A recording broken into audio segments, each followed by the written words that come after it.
Entry 3. Unfortunately, I do not think I can get to heaven. At the rate I am going, I won't make it there. I search for a path to heaven. As of right now, I've cleared the biggest hurdle, and yet I have already obtained the world, a ticket to heaven, but as things stand, I do not think I will be able to reach the destination. That's the conclusion I'm coming to. I'm not giving up, only forced to admit that it will be difficult. It will be difficult for me to get there on my power alone. What I require is a friend I can trust.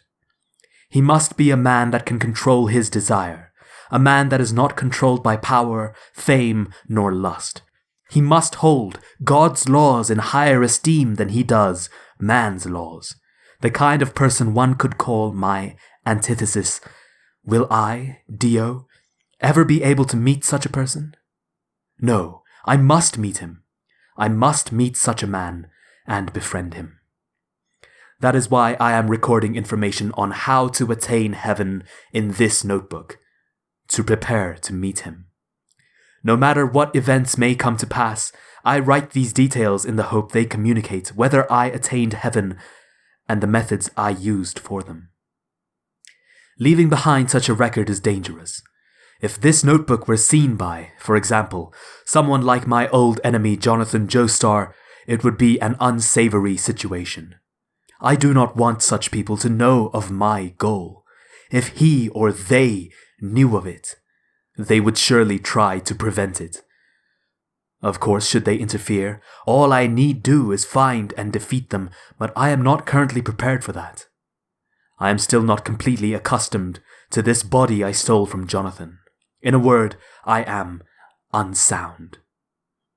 I am confident the world could defeat them, but I often fall prey to my hubris. It's all too easy to recollect my humiliating defeat 100 years ago. Thus, this record on attaining heaven is exceedingly risky, but it's a risk I must take. This is not something trivial like arithmetics that I can accomplish in my head. It is necessary for me to organize it and put it in writing.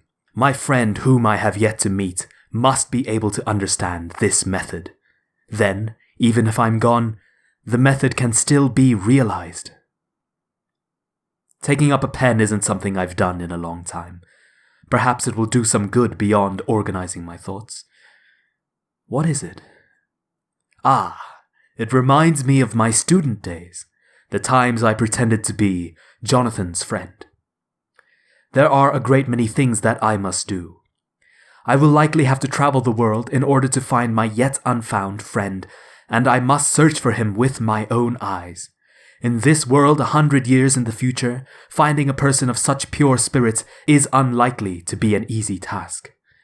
And to win over such a pure person will be even more difficult. I cannot turn him into a zombie, nor embed a flesh bud in him. It must be a person I can have complete faith in. These tasks are especially difficult to me, as they are entirely unlike me. That is why a record is needed. An objective record. A point of view not based on my opinions. If I do this, then I may realize things even I, Dio, had overlooked. Regardless, for now I will keep this notebook a secret from the people of my organization, especially Enya. They would not understand. I can practically already hear that hag saying, "Worthless, you never should have done such a thing." I've told that strange old woman that my goal is to stand at the top of the world. That's something I'm fated to do. And now that I think of it, that must be true. At the very least, it's impossible for anyone but myself to achieve. The world seems to be the type of stand that perhaps exists only for that purpose. But no, happiness is not something gained by having an invincible body, nor great riches, nor standing at the pinnacle of humanity. And victory in battle, against the Joestars or anyone else, will not give it to me either. A true victor is one who has been to the mountaintop, who has seen heaven. No matter what sacrifices I must make, I will go there. Even if I must sacrifice my organization, even if I must sacrifice my own stand. The form, the shape is different. But the place my mother tried to go, the place she could not go, I will go. Entry 4. My mother was foolish. That's certain. Yesterday I wrote, that was wrong.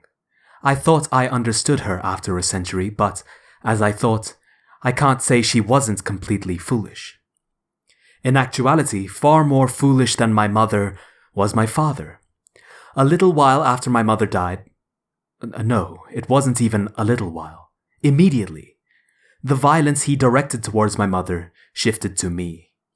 He beat me every day. I was a child, so I was hit for childlike mistakes.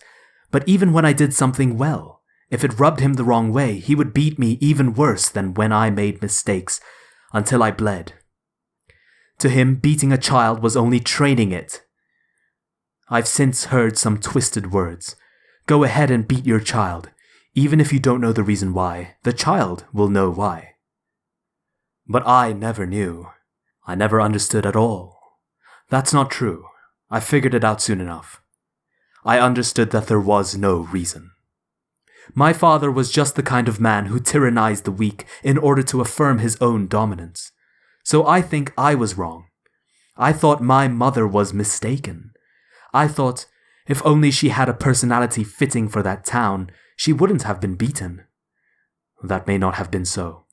I'm sure my father would have found some other reason to tyrannize my mother. And in the same way, he began to hit me without any significant reason. He was always irritated. He was constantly in a bad mood. He was so violent that he was unable not to take his anger out on something.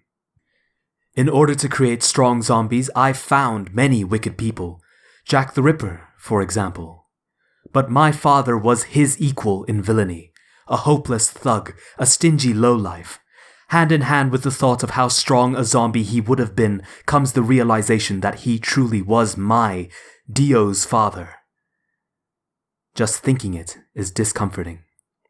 A foolish man with an inferiority complex, even towards his wife and child. It wouldn't have been strange if he died from this life of perpetual violence. What I did to escape my father's violence was, at the time, work. I worked, I earned money, and I used that money to give my father liquor. When he was drunk, his violence was all the more impossible to restrain. But ignore that and let him keep drinking, and he would eventually drink himself unconscious. Obviously, my father could not hurt me if he was asleep. Nonetheless, I was a child. Even though I call it work, it wasn't legitimate work at all, of course. But that savage town had its own savage system. Illegitimate or not, there were many jobs to do. Naturally, they took kickbacks, so the money I earned never amounted to much. It was through gambling, which went on all over the town, that increased my paltry sums enough to buy liquor. I first made use of my mother's education, gambling. I'm sure that's antithetical to what she wanted, but that's when I first felt grateful towards her. My father couldn't earn much money, so when his young son brought him liquor, my father, of course, got in a bad mood and hit me. But liquor was his greatest priority. He stopped hitting me, little by little. Even he could calculate that should he injure me so bad I couldn't move, he wouldn't get any more. Then I thought, childishly, I knew it. My mother was wrong. What had she said?